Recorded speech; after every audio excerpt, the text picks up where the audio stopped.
Because we do not know when we will die, we get to think of life as an inexhaustible well.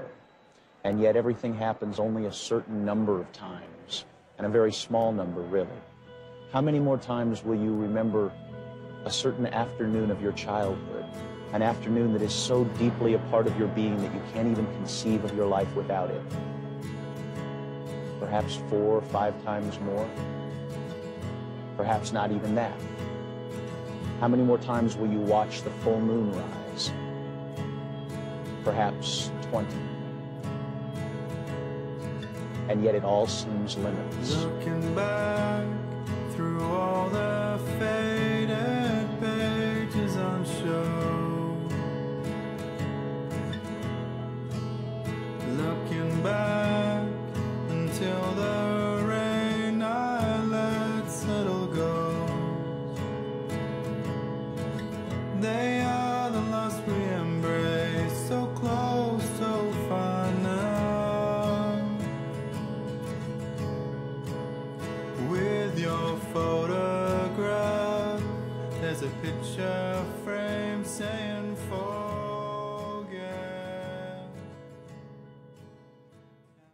Have you ever had a street fight or someone, that kind of thing, where that's happened? I guess it's been a little over a year ago, a guy actually, I came home and caught a gentleman in the midst of robbing me. And he's a gentleman, not just a crook. A gentleman. I had kind of a feeling for him. But I came home, I pulled up on my bike, the window was wide open, there was stuff all over the floor, and so I thought I had been robbed. You know, Right. I jumped in through the window, and the guy was standing in the bedroom with the VCR in his hands. And I saw him, and he saw me, and this house was such that all the rooms were connected, you know?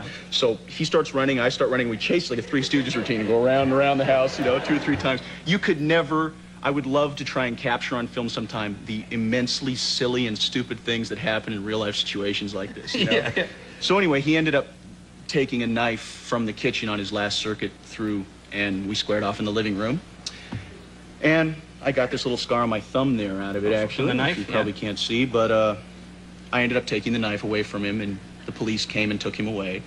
And after he got out of the hospital, he got 2 years for breaking and entering an attempted robbery. Oh, yeah, there you are.